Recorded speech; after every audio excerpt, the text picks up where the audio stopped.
Good morning friends, कैसे हैं आप सब। आई होप आप सब अच्छे होंगे and welcome to my channel Shikha की दुनिया। और तारीख है आज 9 जनवरी और सुबह ना बहुत ज़्यादा कोहरा है बाहर। अभी टाइम हुआ है सुबह के 7:30। नहाना वगैरह मेरा हो चुका है, भगवान जी की पूजा वगैरह, लड्डू गोपाल जी को उठाना, ये सारे काम मैंने कर दिए हैं। बट घर के काम अभी नहीं हुए हैं क्योंकि अश्वत के पापा और अश्वत अभी सो रहे हैं और ठंड मैंने आपको बताया ना बाहर बहुत ही ज़्यादा वह है, तो बस मैंने इसीलिए अभी उन्हें उठाया भी नहीं है। और मैं पी रही हूँ चाय। और ये देखिए अभी यहाँ पे रात का ब्लैंकेट पड़ा है ये, क्योंकि मैं अभी थोड़ी देर में जब डस्टिंग में काम में लगूंगी तभी ये सारी चीज़ें उठाऊंगी। और फिलहाल पहले पीऊँगी चाय। और अभी मैंने की है बालों में कंघी सुबह सुबह, क्योंकि फिर कैप रख लेती हूँ ना तो फिर बाल इलझ जाते हैं, तो बस। और यहाँ मैंने आपको बताया मैं पी रही हूँ चाय। चाय के साथ हमेशा की तरह मेरे बिस्किट। तो बस अब पीते हैं चाय। और आपके यहाँ सर्दी कैसी पड़ रही है आप बताइएगा ज़रूर। कुछ एरिया जैसे महाराष्ट्र वगैरह के हैं उनमें तो ठंड नहीं पड़ती है, बट हमारे इधर यूपी में ना बहुत ज़्यादा ठंड है। मतलब ठंड का मज़ा आ रहा है पूरा, जिसे कहते हैं। तो बस चलिए मैं पी लेती हूँ चाय और मिलती हूँ आपसे चाय पीकर। हूँ किचन में, और ये मैंने भिगोई थी मटरा या छोटे वाले छोले आते हैं ना जिन्हें मटर की चाट बनती है वो, क्योंकि आज मैं बनाऊंगी चाट, छोले की चाट जो बनती है आलू वगैरह डाल के।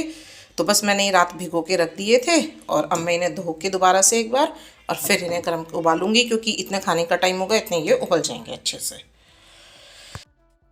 तो चलिए फ्रेंड्स, उबाल लेती हूँ मैं अपने मटर को या छोले जो भी आप लोग कहते हैं। मैंने इन्हें रात एक बार ना अच्छे से धो के तब भी इन्हें भिगो के रख दिया था, लेकिन फिर भी सुबह मेरा मन नहीं माना, तो मैं यहाँ पर इन्हें दोबारा से अच्छे से वॉश कर रही हूँ, क्योंकि कुकर में मुझे उबालने हैं। बट मैं इस कुकर में नहीं उबालूंगी, मैं इनके लिए बड़े वाला दूसरा कुकर लूँगी, क्योंकि ये मेरा छोटा कुकर है और अगर मैं इसमें उबालूंगी तो ये ज़्यादातर सारे क्या होंगे, फूल कर ऊपर आ जाएंगे और फिर सारा पानी इनमें से निकल कर गैस पर फैल जाएगा, तो मेरा काम और ज़्यादा दुगना बढ़ जाएगा।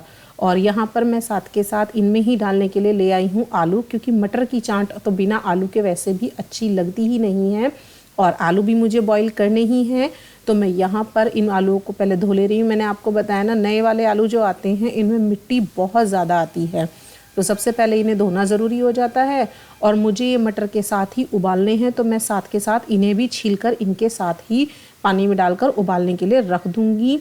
थोड़ा सा मैं इसमें खाने का सोडा भी मिला दूंगी, क्योंकि कई बार ना ये मटर इस तरीके की होती हैं कि अच्छे से बॉईल नहीं हो पाती। तो खाने वाले सोडे से क्या होता है कि एक तो ये गैस नहीं बनाते हैं, सोडा हमारे लिए बहुत अच्छा होता है, तो मैं बहुत चुटकी भर सोडा डालती हूँ। तो बस यहाँ पर इन आलूओं को छीलकर मैं दूसरे वाले कुकर में चेंज करके इन्हें रख दूंगी उबलने के लिए।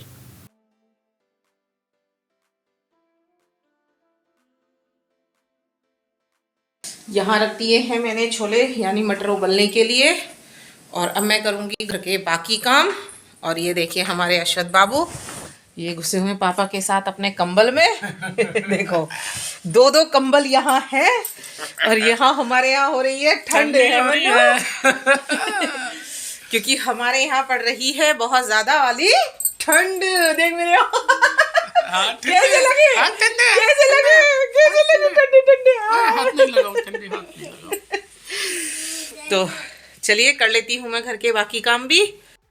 तो बस किचन में मटर वगैरह उबलने के लिए मैं रखाई हूँ और अश्वत के पापा भी उठ चुके थे, तो मैंने उन्हें भी साथ के साथ चाय वगैरह बनाकर दे दी है। अश्वत उठ गया है, उसे भी मैंने दूध करके दे दिया है। और अब मैं आ गई थी बाहर का ड्राइंग रूम साफ़ करने के लिए। देखिए रात को ना मेरे ड्राइंग रूम की हालत ऐसी ही होती है, क्योंकि ज़्यादातर हम भी यहीं बैठे रहते हैं दोनों, मैं और अश्वत के पापा। और अश्वत भी सोफ़े पर नीचे, यहाँ पर मैं दरी बिछाती हूँ ना, यहाँ सोफ़े के पास, यहीं पर ही खेलता रहता है, कभी सोफ़े पर चढ़कर कभी दीवान पर चढ़कर। तो बस सुबह मैंने आपको दिखाया ही था कि मेरे कमरे की क्या हालत हो रही है। तो मैं सबसे पहले करूँगी बेडशीट क्लीन, क्योंकि बेडशीट को झाड़ना बहुत ज़रूरी है। इस सीज़न में क्या होता है, मूंगफली वगैरह खाई जाती है तो उनके छिलके बिखर जाते हैं, ये सब चीज़ें होती रहती हैं। तो मैं पहले यहाँ पर बेडशीट को झाड़ लूँगी।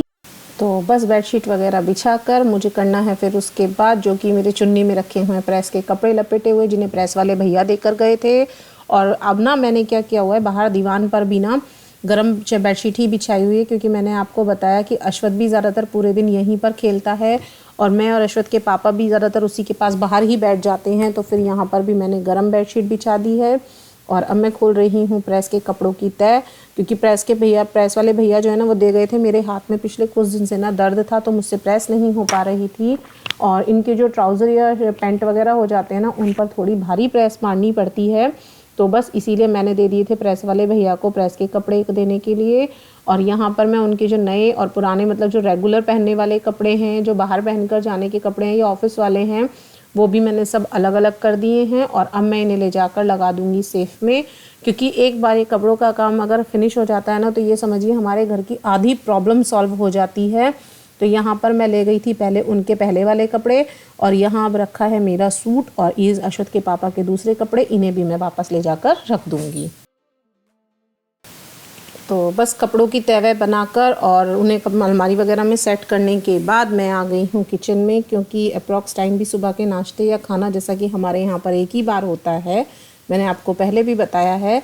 तो बस मैं आ गई हूँ किचन में चाट की तैयारी करने के लिए। और मैंने अश्वत के पापा से पूछा कि आप रोटी लेंगे क्या साथ में, तो उन्होंने मना कर दिया कि इतनी अच्छी चीज़ के साथ कोई रोटी थोड़ी ली जाती है। पहले मेरा मूड किया था कि मैं छोले कुलचे बनाऊं, मतलब इनके साथ में कुलचे भी लूँ, लेकिन अश्वत के पापा ने जब मना कर दिया तो फिर मुझे ये लगा कि मैं अपने लिए ही क्यों बनाऊं। तो बस यहाँ पर मैं कर रही हूँ चाट की तैयारी। जो आलू मैंने उबाले थे वो मैंने अभी चमचे से साथ के साथ ही इसमें अच्छे से मिक्स कर दिए हैं, और प्याज, टमाटर, चुकंदर जो भी मुझे डालना है वो मैं सारी सब्जियाँ इसमें डाल ले रही हूँ। इस चाट की रेसिपी अगर आप लोगों को चाहिए तो मैं कभी किसी और दिन अलग से ज़रूर शेयर करूँगी, मुझे कमेंट बॉक्स में ज़रूर लिखिएगा। बहुत सिंपल होती है और बहुत ही यम्मी चाट बनती है। यहाँ पर मैंने देखिए एक पूरा चुकंदर जो है वो इसमें डाल दिया है। इस बहाने से क्या होगा, अश्वत भी थोड़ा हेल्दी चीज़ें खा लेगा, और सबसे अच्छी बात ये होगी कि ये घर की बनी हुई है तो ये बिल्कुल भी नुकसान नहीं देगी। नींबू मैं नहीं डालती हूँ, नींबू के बजाय मैं थोड़ा सा अमचूर डाल देती हूँ। एक तो उसमें चाट में रंग आ जाता है, और सबसे अच्छी बात ये होती है कि नींबू ना मुझे नुकसान देता है, मुझे नींबू से थोड़ा सा एलर्जी हो जाती है गले में, तो मैं नींबू नहीं खाती हूँ। इसीलिए मैंने क्या किया, थोड़ा सा अमचूर जो है वो गुनगुने पानी में भिगो कर रख दिया। तो उससे क्या होगा, एक तो चाट बिल्कुल सूखी सूखी भी नहीं रहेगी और इसमें हल्की सी खटास भी आ जाएगी। तो बस यहाँ पर मैंने अच्छे से चाट को मिक्स किया और फिर मैं देने जा रही हूँ अश्वत के पापा को, क्योंकि चाट वगैरह बनाने के बाद मैं करूँगी घर के बाकी काम, और उसके बाद जाना है मुझे आज एक कुआं पूजन में।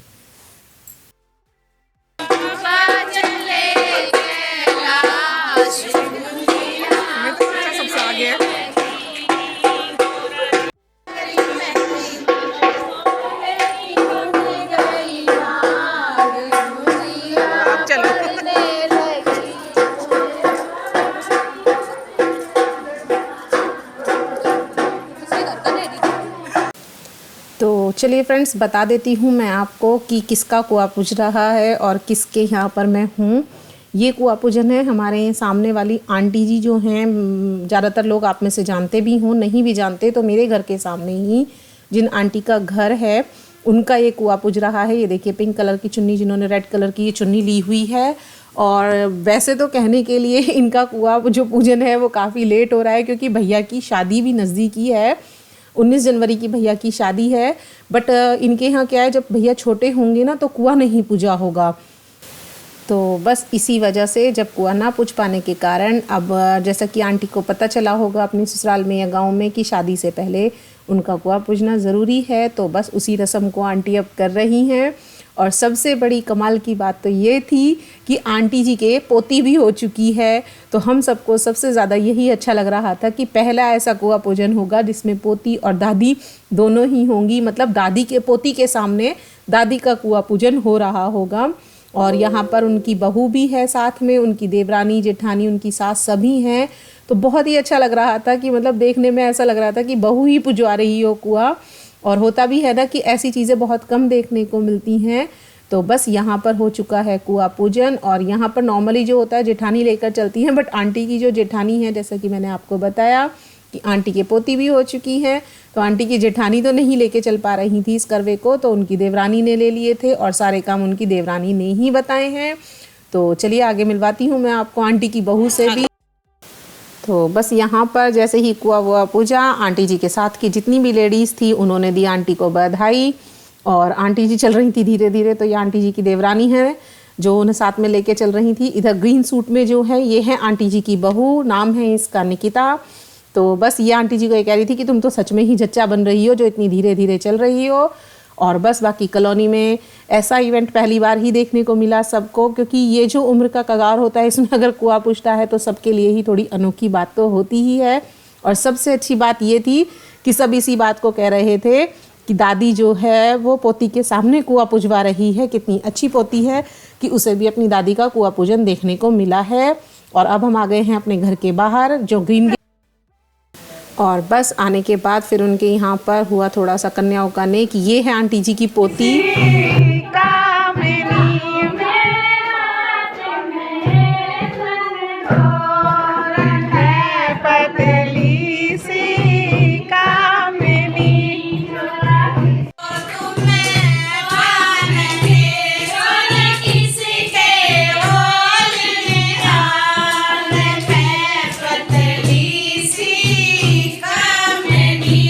इसने मेरे सोफे के कवर और इन सब का क्या हाल कर रखा है। क्या कर रहे हो आप ये?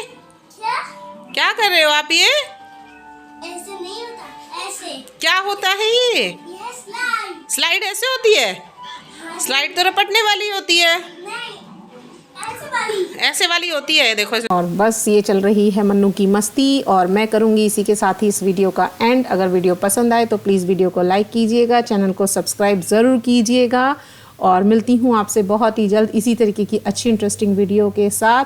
तो चैनल को सब्सक्राइब करना बिल्कुल भी ना भूलें। करती हूँ आपके साथ टाटा, बाय बाय।